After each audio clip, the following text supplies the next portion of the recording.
Hello, everybody out there, and welcome to another episode of the Talk That Talk Show with me, Barry Holmes. And we are here for our first episode here in 2024. And I'm excited to, just be here and start this new journey. Start this new year here. Big shout out to TK who's tuned in on our Instagram live stream, and also Tori who's tuned into our Facebook live stream. But I haven't done a daytime episode in a long time, and it just feels good to start the day and share some time with you all here on this Talk That Talk show. I just think that first and foremost, I think one of the biggest things, and not to mention all of sports, and I think that it has to due to just the prestige of the franchise that we call the New York Knickerbockers. But we had some trade obviously that happened a couple days ago, and I think that a lot of people had been talking to me and asking for my opinion, and it's been one of the most talked about things with all of sports that's going on right now. We got a lot, we got some great bowl games on today. College basketball is about to get into that conference play. The NFL season's winding down, and yet the New York Knickerbockers are one of the most talked about things in sports right now. So, before we get into that, I definitely want to say Happy New Year to my, my faithful out there. I think that one of the things that I touched on in last episode was just the general appreciation that I have for, you guys, and just the amount of loyalty that you showed to me, even on a, a Monday morning here at 11 o'clock. But again, I think that the biggest thing that makes us and defines us is the fact that we provide that consistency, man. And, when you're consistent with things and, you put forth the effort and you keep grinding out, good things will happen. And, one of the things that I'm super excited about coming into this new year is the fact that, we got a lot of bowling achievements and accomplishments that we're trying to knock down. I know TK had talked about trying to shoot his 300. I'm trying to still searching for that first 700 at Majestic. We're in a top position in bowling as well, too. So I think that, one of the big things, and I listened to, my one boy Jump Out. Big shout out to Jump Out. But he was actually on an episode here and on the Talk That Talk show previously. But, he shared something that I thought that was very important for people to realize and understand going into this new year. And, a lot of times, people say Happy New Year's, Happy New Year's. And one of the things that Jump Out said specifically is that he wants people to start saying Happy New Year. Like my boy TK put in here, he said Happy New Year, fam. Because a lot of times, we're looking forward so far in the future that a lot of times we don't appreciate what's in front of us right here, right in the present. And, I think that appreciation by saying Happy New Year instead of Happy New Year's, I think that's a big outlook and a good perspective. So, I'm definitely trying to appreciate everything within this year, trying to accomplish as much as I can, and just flourish, man. I think that, a lot of times we try to, and this is another thing Jump Out has said, is that we try to think that with this new year, things are just going to happen instantaneously overnight. And I think that, change is something that takes a little bit of time and it takes a little bit of adjustment. And I think it's perfect that we talk about this heading into what we're just talking about here with the Knicks. And, again, this trade where you trade RJ Barrett and you trade Emmanuel Quickly for a guy in OG Anunoby, Precious Achua, who my boy Kenny Miller, big shout out to Kenny Miller, personally trained him going into the draft before he was drafted to the Raptors. So I think, as I unpackage what happened with this trade, one of the biggest things that I've been hearing across all spectrums as far as Knicks fans, surface Knicks fans, diehard Knicks fans, outside Knicks fans. But one of the things that people have been saying is good riddance, RJ. I'm so glad RJ Barrett is gone. That's been the common consensus that I've seen across, the audiences. And I'll say this. R.J. Barrett was somebody that was one of my favorite Knicks players. And I was actually in Barclays when they drafted R.J. Barrett. What's his name? Zion Williamson went first that year. And I watched a Zion Williamson take about 4 or 5 years to get to a point where he's somewhat productive, right? And what I've seen from R.J. Barrett since we drafted him was a guy that continued to get better and at the same time played hard. Did not shy away from the MSG spotlight. And I think that a lot of times we often overlook the fact of a skill that it takes to play in Madison Square Garden. And in my time, covering the New York Knicks, I've watched countless players get traded to the Knicks and not do as well as they should have, but as soon as they leave the franchise, they play a lot better on another team. And you're like, why didn't they do that on the Knicks? Well, the thing is, guys, playing in Madison Square Garden is not an easy thing to do. And what I can honestly say is that R.J. Barrett was a guy who played extremely hard and did not shy away from playing in that MSG spotlight. And I think that a lot of times what we've seen from people was just the fact that they generally did not like R.J. Barrett's game. The one thing that I've heard from people is, I don't like R.J. Barrett. I don't like his game. He's doing this and doing that. But when you look at the stats and you look at the numbers and you just take away the name R.J. Barrett and you see a starter who started over 70 games, multiple seasons in a row for the franchise, got better, went from scoring 14 to 17 to 20 to 20 to 19 points per game. You take the name R.J. Barrett off there, and I guarantee you there's about 31 other franchises out there that would love to have that type of caliber player as a consistent starter, especially in today's NBA where they sit guys out and you don't see guys play a full 82 games, or you don't even see him play 70 games. Just ask Kawhi Leonard, right? So in an era of the rest NBA, and to see a guy who plays as hard as R.J. Barrett does and does not shy away from the spotlight of playing in Madison Square Garden, it's just been extremely disheartening to see what other New York Knicks fans have said in terms of good riddance to R.J. Barrett. And I'll say this, as someone who has watched, and, worked in New York City media, was in the locker room, I would just like to say thank you, R.J. Barrett, for what you did for our franchise. I think that in a place where if we had a Zion Williamson in that draft, we would have been extremely, extremely disappointed in what we got return-wise. But if you look at the numbers, if you look at the effort, and part of what the consensus is, when you ask other NBA teams, the thing that they say about the New York Knicks is that they are a physical team.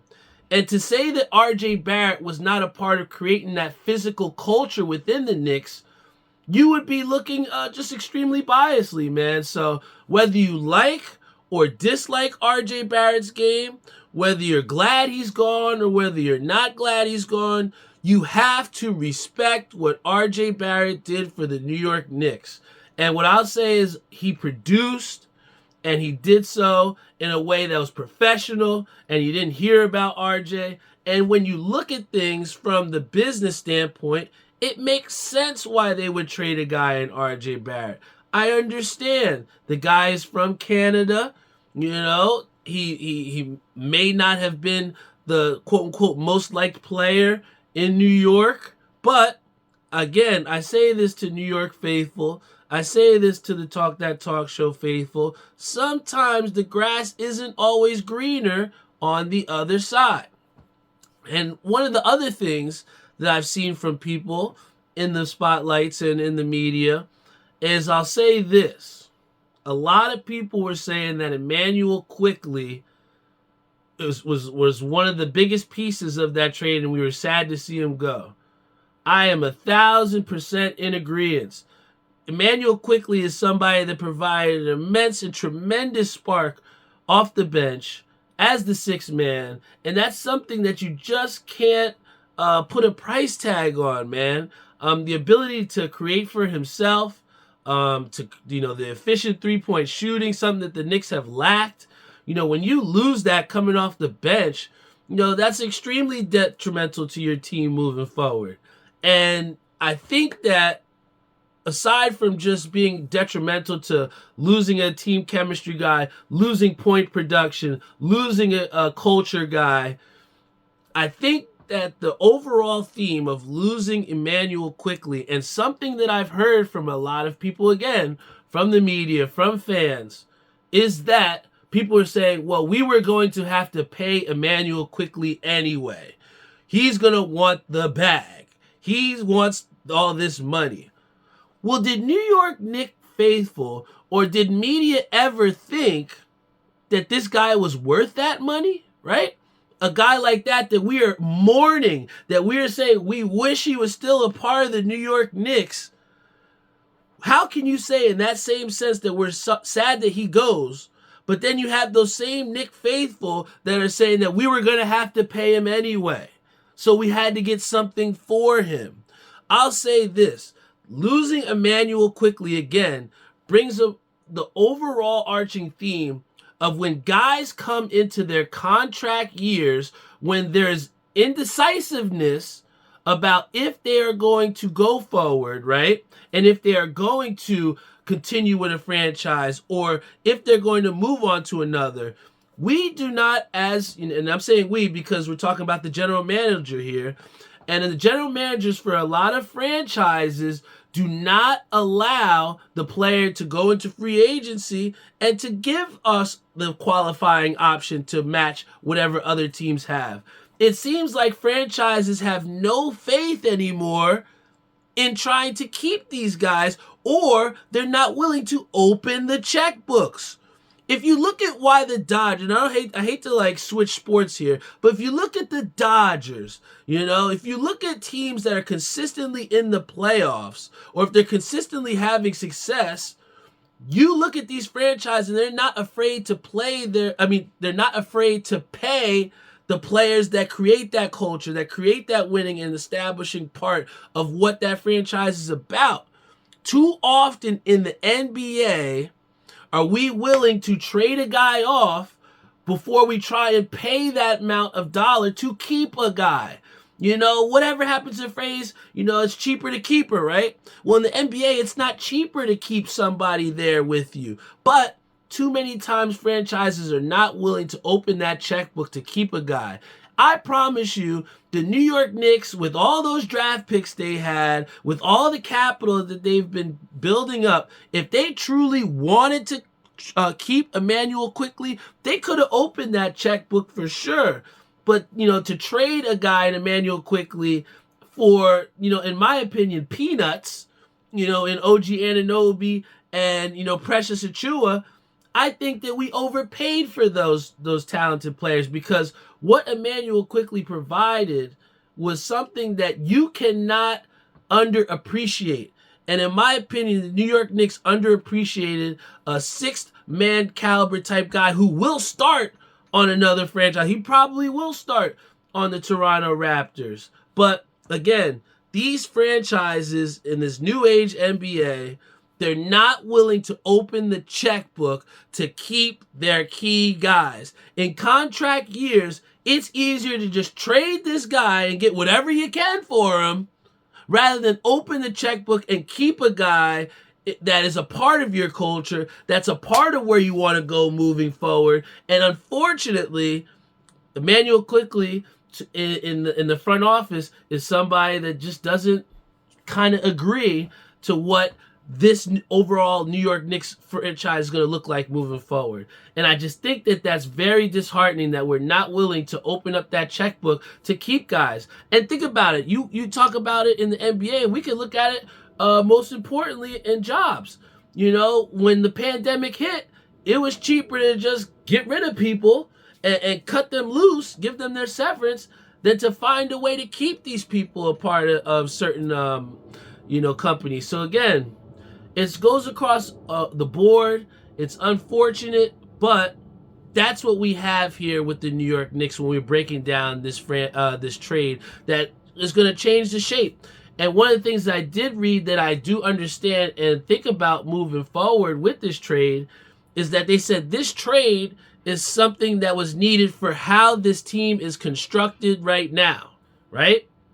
So we're talking about planning for the future, and you're trading away your future to win now. Make it make sense to me, New York Knickerbockers. Make it make sense to me. Because what I'll say is this. OG Anunoby, for what we are, prophesizing this guy to be, I've been hearing this guy's been the next Ray Allen with the amount of praise I've had for this guy's three-point shot. You would think he's the next Gary Payton, the way they're saying he's this defensive stopper. All I'm going to say is this.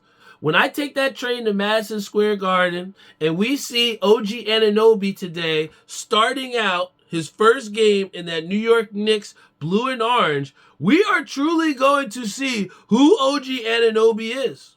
And I'll tell you another thing. We are already going towards the All-Star break after this January, right? And after that, it's a straight push towards the end of the season. And if you talk about James Harden, who got traded midseason to the Clippers, think about how many games it truly took for him to get adjusted. There was about 10 games where we're like, I don't know if this is going to work. And then after that 20th game, then we're saying now, yes, he's in the mode. The team has understood that cohesion, to get to gel and to have that success. But what I'll say to you is this. Do the New York Knickerbockers truly have 20 games to waste and to worry about trying to gel together? So all of the pressure is going to be on OG Anunoby. I promise you that. Because if the Knicks do not win, and you're talking about progressing forward, so, they went to the semifinals last year, so you want them to at least go to the Eastern Conference Finals this year. And what we're saying is this. Does this trade make the New York Knickerbockers good enough to go to the Eastern Conference Finals? I don't know. Only time will tell. But what I will say is this. Again, the grass is not always greener on the other side. But for the sake of change, like my dad says, sometimes you need to shake things up a bit. And maybe that's just the selfish Knicks fan in me to try and keep these guys or want to keep these guys. But when it comes down to it, like my dad says, and like we've always said before, if you want different results, you have to move differently. So maybe we did hit our ceiling with RJ Barrett. Maybe we did hit our ceiling with the combination of all these guards, all these guards. So again, maybe, just maybe, this trade could work.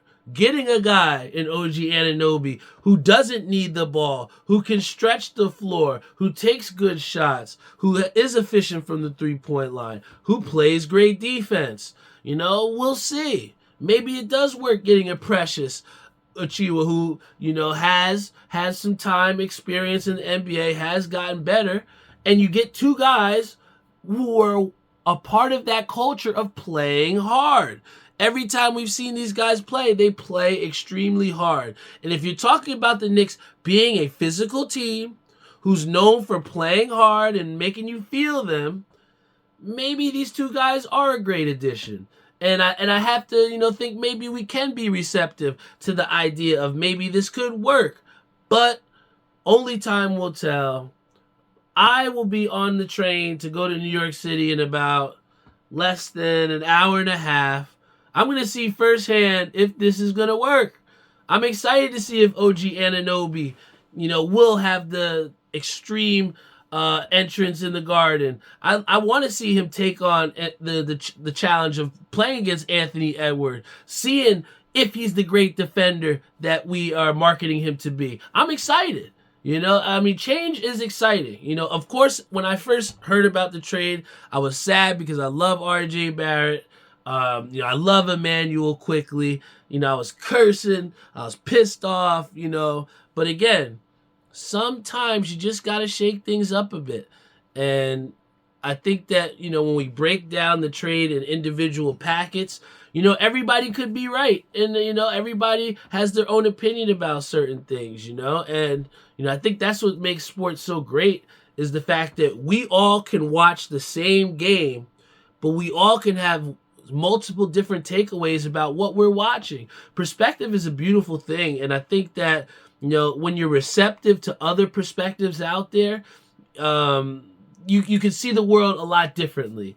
And I choose to be a firsthand witness to the change that's in front of us.